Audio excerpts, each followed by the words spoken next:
Estamos viviendo en un tiempo incierto, pero Dios ha dado luz al mundo en su profecía. Prepárate para escuchar el programa Historias Proféticas del Mundo con Álvaro de la Cruz.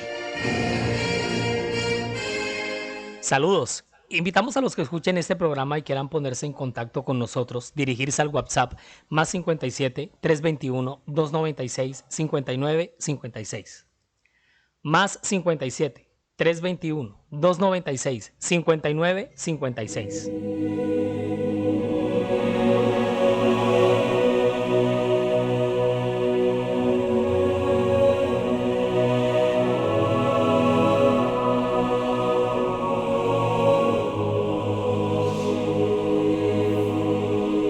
En esta ocasión vamos a hacer un episodio especial sobre el pontificado de Francisco como máximo líder de la Iglesia Católica, por motivo del cumplimiento de sus 10 primeros años como cabeza del sistema papal.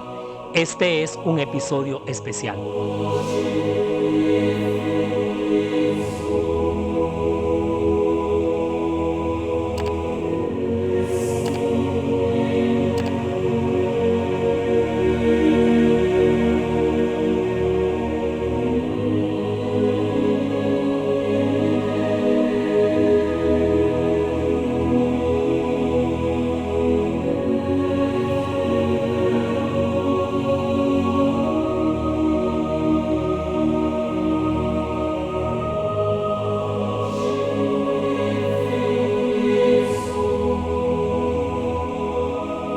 El 13 de marzo de 2023, año en el que se publicó este podcast que usted está escuchando en estos momentos, se cumplió una década del pontificado de Francisco como máximo jerarca de la Iglesia Católica, Apostólica y Romana, el Papa. Los más de 1.200 millones de fieles que integran la feligresía del cuerpo religioso más numeroso del planeta Tierra recibieron con una impresionante explosión de ovaciones y proclamaciones desde una plaza de San Pedro a la que no le cabía un alma el anuncio de la elección del sucesor en la línea de Pedro, como así lo cree el catecismo, quien salió al balcón de la basílica en la ciudad del Vaticano a saludar a su rebaño, que esperaba al pastor de la Grey, que ocuparía el lugar de su antecesor, el alemán Joseph Ratzinger, quien fue elegido en el segundo día del cónclave después de 4 rondas de votaciones convocadas para la nueva elección que fue confirmada el 19 de abril de 2005. Desde esa fecha estuvo apacentando a las fieles ovejas católicas hasta febrero del 2013, cuando le anunció al mundo su renuncia, argumentando en ese momento que no poseía la fortaleza para cumplir con sus obligaciones como líder de la Iglesia, y de manera inmediata ya la cúpula del sistema papal emprendió una carrera maratónica para convocar a los cardenales del mundo, celebrar un nuevo cónclave y escoger rápidamente al nuevo sumo pontífice. Luego de varios días que mantuvieron en vilo al mundo, los prelados reunidos en la Capilla Sixtina lideraron la votación. La fumata blanca se pudo apreciar a la 1:05 de la tarde, hora de Perú, en la parte superior del templo. En ese mismo momento, las campanas de la Basílica de San Pedro comenzaron a repicar, confirmando la elección del nuevo pontífice. Y tras la aparición del humo blanco, un estallido de júbilo general retumbó en toda la plaza. La gente se abrazó, lloró y saludó hacia la basílica, donde está el balcón principal engalanado con el terciopelo granate, esperando a que el nuevo papa se asomara para pronunciar sus primeras palabras como pontífice del mundo. El elegido, oh sorpresa, Jorge Mario Bergoglio Sívori, el arzobispo de Buenos Aires, un argentino de 76 años. Y oh, recontra sorpresa, de la línea de los jesuitas. Su nombre como papa, Francisco, elegido en honor a San Francisco de Asís, llamado el Santo de los Pobres, quien nació en el seno de una familia acomodada en el siglo XII y decidió abandonar sus riquezas para irse con los pobres, dando así origen a la fundación de la Orden de los Franciscanos en el 1209 en Europa. Los franciscanos y sus votos absolutos de pobreza renunciaban a todo tipo de propiedad, ya fuera colectiva o individual. Todo eso lo encierra y lo lleva ese nombre, Francisco. El Papa que a partir del 13 de marzo de 2013 tomaría el mando de los hilos de la dirección de su pueblo. Y es que el marco, el contexto, el principal antecedente que marca el pitazo del silbato para la elección de Bergoglio como sumo pontífice es la renuncia de Benedicto XVI al papado. Ratzinger había acabado de llegar de una gira por México y Cuba cuando anunció su decisión. Decisión que no tomó de un día para otro, eso ya lo venía planteando él desde marzo del 2012, prácticamente desde un año antes, sin que lo consultara a nadie. Eso lo sabemos que pasó así porque cuando la bomba de su renuncia reventó, Giovanni Maria Vian, director del diario de la Santa Sede, director de ese diario, l'Osservatore Romano, así lo reveló. Pero quien sí sabía desde hacía meses de antes del anuncio de su renuncia, era el hermano de Benedicto, George Ratzinger. Benedicto XVI tenía 85 años en ese momento y declaró que su renuncia se hacía vigente a partir del 28 de febrero. Lo hizo durante un discurso pronunciado en latín durante un consistorio del Vaticano el 10 de febrero. Y a partir del 28 de febrero, la Santa Sede declaró en periodo de vacancia el puesto del Papa. Después de haber examinado ante Dios reiteradamente mi conciencia, he llegado a la certeza de que, por la edad avanzada, ya no tengo fuerzas para ejercer adecuadamente el ministerio petrino. Así lo expresó literalmente en su discurso, que a propósito lo hizo en latín. Agregó además que por la naturaleza espiritual que exige el ministerio de un papa, debe ser llevado a cabo no únicamente con obras y palabras, sino también, y en no menor grado, sufriendo y rezando. El derecho canónico establece que cuando un papa renuncia a su pontificado, pues sencillamente no se requiere que sea aceptada por nadie, dado que no tiene superior en la tierra. O sea, para la organización católica en el planeta, ¿quién está por encima del papa? ¿Quién es su jefe? Pues a ver. La renuncia de un papa está prevista en el Código de Derecho Canónico y para que sea válida es necesario que sea libre y precisa, dado que no puede ser aceptada por nadie. Así reza literalmente el canon 332,2 del Código de Derecho Canónico, único elemento válido para juzgar el tema.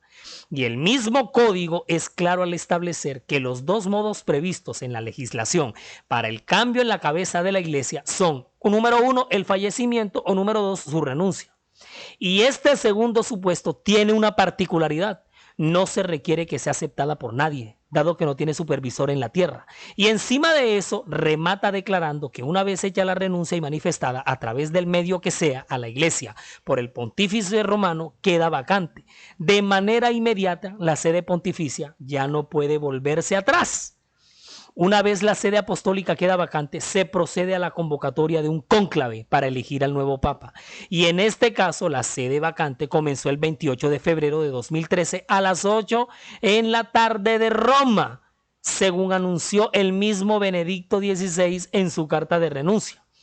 Bueno, cuando el mundo supo semejante noticia, cosa que no pasaba desde el 1415 después de Cristo, en el pleno cisma de Oriente, cuando Gregorio XII renunció y en su lugar fue elegido Martín V, se podrán imaginar ustedes la tensión y el peso que recaía entre sus posibles sucesores al tener que asumir un pontificado luego de que su antecesor se retirara por las razones que había expuesto en su discurso de renuncia. La presión tuvo que haber sido tenaz. Inmediatamente fueron convocados los 120 cardenales del Colegio Cardenalicio Vaticano, quienes fueron reunidos en la Capilla Sistina del Complejo Vaticano y luego alojados en el Palacio Apostólico denominado la Residencia de Santa Marta, a donde son trasladados en un autobús para un aislamiento total y secreto.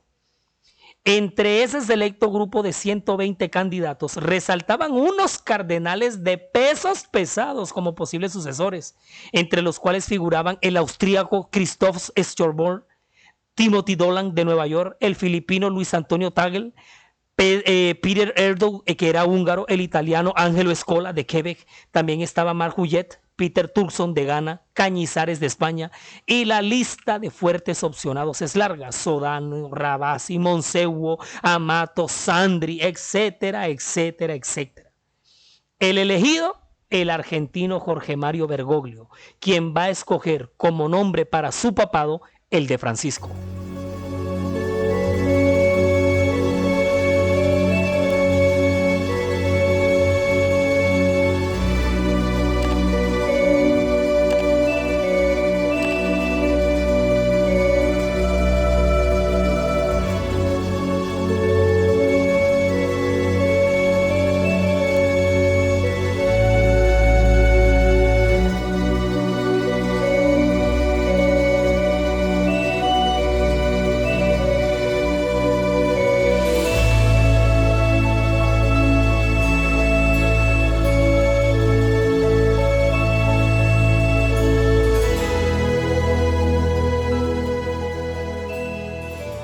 Todo nuestro contenido está disponible para reproducir y descargar desde nuestras cuentas, canales y perfiles, desde las redes sociales, sitio web y plataformas. Usted nos encuentra en todos lados como La Historia Profética del Mundo, en Spotify, Google Podcast, Facebook, Instagram y TikTok. En YouTube siga nuestro canal, dele me gusta a los videos y active la campanita de notificaciones para que le llegue de inmediato cualquier contenido que se vaya compartiendo. Nuestra página oficial en internet es www.lahistoriaprofeticadelmundo.com. www.lahistoriaprofeticadelmundo.com. Es diseñada y administrada por Sama, agencia de marketing digital, de la cual el poderoso Edinson Galván es el gerente. No dejen de pasar por nuestra página web, los invito, estamos compartiendo siempre novedades. La fumata blanca se pudo apreciar a la 1:05 de la tarde, hora de Perú, en la parte superior del templo. Al mismo tiempo, las campanas de la Basílica de San Pedro comenzaron a repicar, confirmando la elección del nuevo pontífice. Tras la aparición del humo blanco, una explosión de júbilo general se registró en la plaza de San Pedro. La gente se abrazó, lloró y saludó hacia la basílica, donde está el balcón principal engalanado con terciopelo granate. Se movieron las cortinas y posteriormente se abrieron las puertas del balcón de la logia de la Basílica de San Pedro para dar avistamiento a la comisión encabezada por la figura del protodiácono Jean-Louis Turán, quien, tomando la palabra, se dirigió al mundo en su discurso en latín: Annuncio vobis gaudium magnum habemus papam, que al castellano traduce: les anuncio una grande alegría, tenemos papa. El eminente y reverendo señor Jorge Mario, cardenal de la Santa Iglesia Romana, quien ha tomado como nombre Francisco. Y es así como el planeta entero conoce al líder número 266 de la historia, cabeza del sistema religioso y político profetizado por la Biblia con el nombre de Francisco. El primero oriundo del continente americano, primero de la Orden de los Jesuitas, de Argentina, hincha del San Lorenzo de Almagro. Ahora se dirige al mundo para pronunciar sus palabras de bendición en una clásica locución conocida con el nombre de Urbi et Orbi, expresión latina que significa a la ciudad y a todo el mundo. Es un pronunciamiento del Papa que se hace extensivo al mundo entero, y es que en el cónclave del 2005, celebrado para elegir al sucesor de Juan Pablo II, Francisco había sido el más fuerte rival de Benedicto XVI en la cuenta de votos para la nueva elección, a quien ahora, en calidad de máximo pontífice, saludaba en medio de expresiones de fraternidad, tales como: oremos los unos por los otros y todo el mundo para que haya una gran fraternidad, y otra expresión como: mañana pediré a la Virgen que proteja Roma, buenas noches a todos y que descansen. Además rezó un Padre Nuestro y un Ave María ante la multitud que lo ovacionaba. Yo personalmente soy muy aficionado a los discursos, me encanta analizarlos, repetirlos, volver a leerlos o escucharlos. Son el pronunciamiento oficial de un nuevo líder que en medio de una ceremonia de investidura se dirige ante su pueblo revestido de autoridad, haciendo un esbozo general de lo que serán las prioridades de su periodo. Y este discurso para nada escapó a mi curiosidad, a mi espíritu investigativo, porque es que los últimos 3 papas elegidos de la historia rompieron todos los esquemas habidos y por haber en la línea sucesiva de los pontífices. Figúrense, Juan Pablo II, el primer papa no italiano de la historia, y además de eso, proveniente de un país del temible bloque comunista, Polonia. Después Benedicto XVI, de Alemania, y que además renuncia. Y Francisco, pues Francisco, o sea, fueron 3 fichas seguidas cuyas elecciones rompieron esquemas en esta generación. Y es que se le vino encima a Bergoglio, de verdad, que fue bastante grande la que se le vino encima. Entre los principales retos que asumió como nuevo pontífice estuvo el de dirigir a la Iglesia Católica en medio del dilema de ajustarla, entre comillas, a los nuevos tiempos o mantener la postura moderada que han tenido sus predecesores. Pero lo más recalcitrante, el gran cuello de botella que los tenía todos locos, fue el de plantear soluciones a los escándalos de pederastia y hacer frente a los casos de corrupción en el Instituto para las Obras Religiosas, el archirreconocido Banco del Vaticano. La elección de Francisco supuso un cambio importante de mentalidad en el Vaticano, dado su interés primordial por los temas sociales y atención a las clases más desfavorecidas. Aunque su postura doctrinal desde siempre ha sido conservadora, alejada de la teología de la liberación, la tan popular y aclamada teología de la liberación, que en los tiempos posmodernos se ha disparado de una forma meteórica en muchos círculos religiosos y no solamente católicos.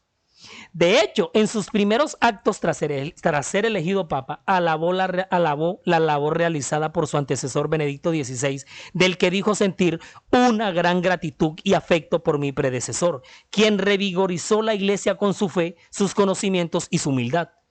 También manifestó que todos nosotros vamos a tratar de responder con fe para llevar a Jesucristo a la humanidad y para traer a la humanidad a regresar a Cristo, a la iglesia. Jorge Mario Bergoglio nació en la capital argentina el 17 de diciembre de 1936, siendo uno de los 5 hijos de un matrimonio de inmigrantes piamonteses. Su padre, Mario José Bergoglio, contable y empleado en los ferrocarriles, y de Regina María Sibori, una ama de casa. Nacida en Buenos Aires, Francisco se graduó como ingeniero químico y trabajó en esta profesión hasta los 21 años de edad en la que elige el camino del sacerdocio, e ingresó en el seminario diocesano para posteriormente, el 11 de marzo de 1958, pasó al noviciado de la Compañía de Jesús y completó sus estudios de humanidades en el país de Chile. En la década del 60 al 70 aumenta su formación humanística y ejerce la docencia simultáneamente. Regresa a la Argentina, se gradúa en filosofía, ejerce como profesor de literatura y psicología. Enseña en la Universidad del Salvador en Buenos Aires, estudia teología, es ordenado sacerdote en el 69, continúa su preparación en España y es en 1973 cuando hace su profesión perpetua en la Compañía de Jesús. Vuelve a Argentina, ejerce de profesor en la Facultad de Teología, también como consultor provincial de la Compañía de Jesús y decano del colegio. Pero miren ustedes el currículo y el recorrido académico y vocacional de este señor. Yo prácticamente me conozco la biografía de este personaje. Tengo en mi biblioteca varios títulos sobre su vida y su obra, y entre las muchas cosas que ha hecho este papa, me llama mucho la atención que en el 73, con solo 37 años, es elegido provincial de los jesuitas en Argentina, más adelante nombrado rector del Colegio de San José. En el 86 se trasladó a Alemania para completar su tesis doctoral. El hombre es doctor, señores. Además, por eso es que durante la década del 90, Bergoglio desarrolla una brillante etapa eclesiástica. Miren, es nombrado obispo. El mismísimo Juan Pablo II le nombra obispo y en 1993 se convirtió en vicario general para después pasar a ser promovido arzobispo de Buenos Aires. Y así llega en el año 2001, año en el que el Papa Juan Pablo II le nombra cardenal, entrando así a formar parte de la conferencia episcopal del país de Argentina.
Jorge Mario Bergoglio, en calidad de cardenal de Argentina, fue presidente de la Conferencia Episcopal en 2 períodos consecutivos, desde noviembre de 2005 hasta noviembre de 2011. Y es en este punto cuando asistió en Roma al cónclave que eligió a Benedicto XVI.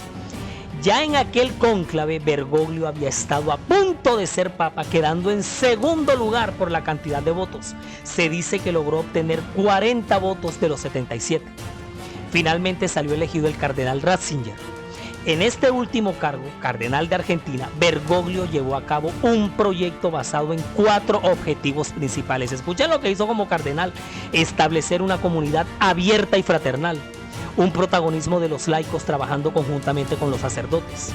Otro objetivo fue el de la evangelización, el recatequismo y asistencia a los pobres y a los enfermos. Y si esto relatado hasta aquí da cuenta de momentos contundentes en su carrera hasta ser nombrado papa, los momentos que vinieron después, sobre todo en sus 10 primeros años de pontificado, los han sido más. Empezando que le tocó empezar a gobernar con su antecesor, que duró vivo casi toda esa primera década con el papel de papa emérito. Pero además marcaron esa primera década visitas a refugiados en Italia y Grecia, viajes a África, a la península arábiga. De hecho, es inolvidable que en el 2016 regresó de Grecia con 12 migrantes sirios a bordo de su propio avión papal. A Bergoglio también le tocó la pandemia del COVID-19. Resulta también difícil de borrar del cassette cuando durante su primera conferencia de prensa en un avión, ya como papa, Francisco es bombardeado con preguntas acerca de un sacerdote presuntamente homosexual, ante lo cual él responde: ¿quién soy yo para juzgar? Ese comentario durante su viaje de regreso tras el Día Mundial de la Juventud en Río de Janeiro marcó un tono más conciliador y hospitalario para los católicos pertenecientes a la comunidad LGTBIQ+, que se sentían marginados por la Iglesia desde hacía mucho. Y ahora, y por muchas de las declaraciones que Francisco fue emitiendo a lo largo de sus primeros 10 años, han dejado entrever su postura y concepto respecto a la diversidad sexual del ser humano, que no se puede negar. Ha sido un tema que en la última década a nivel mundial se ha disparado desde el punto de vista de la tolerancia, la aceptación y la inclusión. El mismo Papa ha sido una voz conciliatoria al respecto, la principal voz que toca el tema, y lo enfrenta dejando la puerta abierta a la aceptación de esa condición como algo normal.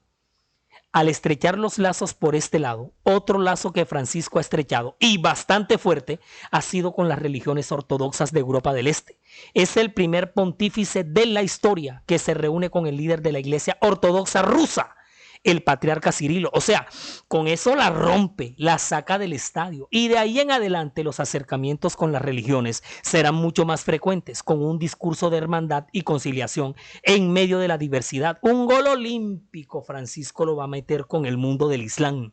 Francisco firma el documento Fraternidad Humana, prometiendo cooperación entre cristianos y musulmanes para trabajar por la paz con el gran imán Al-Azhar de Egipto, una sede de enseñanza suní, en el primer viaje papal de la historia a la península arábiga. O sea, la locura. Eso ocurrió en febrero del 2019, a las pocas semanas de su elección. La limpieza del Banco del Vaticano arrancó, pero con toda, cuyos mayores dirigentes se vieron obligados a renunciar por un escándalo de corrupción y sospechas de blanqueo. Este papa jesuita había designado un documento escrito por su propia mano a una comisión especial de 5 miembros para indagar sobre las actividades económicas y la situación jurídica. Recordemos que el Banco del Vaticano fue fundado en 1942 por Pío XII, con activos por 7.100 millones de euros. Y desde entonces maneja miles de cuentas de curas y monjas en todo el mundo, desde simples hermanas filipinas que vienen a estudiar a Roma, pasando por obispos y cardenales, hasta poderosas congregaciones religiosas repartidas en todos los rincones del planeta. pero también han sido sus posiciones geopolíticas, su postura frente a la temible guerra en Ucrania, su concepto sobre el aborto, el uso de armamento nuclear, el perdón de crímenes y abusos perpetrados por tantos líderes de la Iglesia en otros tiempos, y sobre todo su abanderada campaña a favor del cuidado y la preservación del medio ambiente, especialmente por la conservación de la Amazonía sudamericana. Pero Francisco es tan solo uno más en la lista de los 266 líderes que han estado a la cabeza del sistema religioso político que la Biblia profetizó desde los tiempos de Daniel que se levantaría en contra del gobierno del cielo, contra todo lo que se llame Dios, que se pondría en su lugar haciéndose pasar por Dios, cambiando los tiempos y la ley, persiguiendo por 1260 años a los santos del Altísimo, oscureciendo la verdad de las Santas Escrituras, las cuales a este mismo le llama el cuerno pequeño o anticristo en Daniel 7, el hombre de pecado, el misterio de la iniquidad o hijo de perdición en 2 de Tesalonicenses 2. También le llama a este poder la bestia que sube del mar en Apocalipsis 13, o Babilonia la grande, la madre de las rameras y de las abominaciones de la tierra en Apocalipsis 17. Un poder terrenal que enfrentó al poder celestial es el que está a la cabeza del liderazgo de los papas. Un poder terrenal que tan solo rebajó su vigor en 1798 en ocasión de su herida de muerte, pero que conforme se acercan los últimos días de este gran conflicto, avanza subiendo a la cima mundial en su afán de recuperar su supremacía perdida, pero que al poco tiempo de obtenerla nuevamente caerá al vacío hasta el fondo del abismo. Esto es lo que las Sagradas Escrituras han profetizado del sistema papal, este sistema geopolítico y religioso que viene gobernando oficialmente desde el 538 de nuestra era y que por 1260 años se extendió hasta que la Francia revolucionaria, en cabeza de Napoleón Bonaparte, le diera la herida de muerte, pero que en estos últimos días estamos observando con nuestros propios ojos cómo va subiendo a la cima del poder, pero que por muy poco tiempo permanecerá en él y caerá sin vacilaciones hasta el fondo del abismo, como está profetizado en las Santas Escrituras. Resumimos y nos fuimos.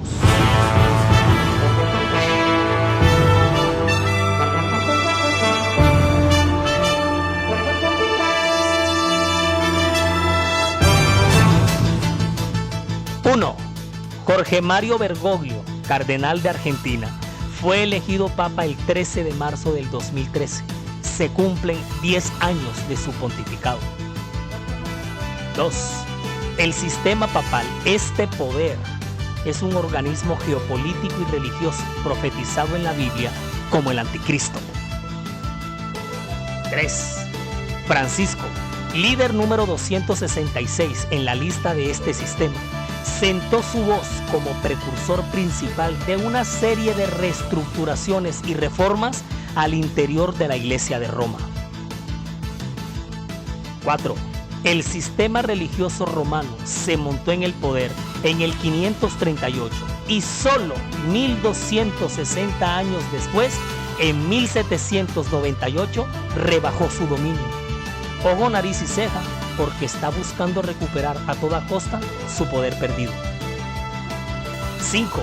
Reconociendo al Espíritu Santo como a la única y legítima persona divina que habita, actúa y lidera al pueblo de Dios en su paso por esta tierra. Produce para ustedes Daniel Aponte, diseña y grafica May Vanegas, relata Álvaro de la Cruz, y para todos ustedes un feliz día.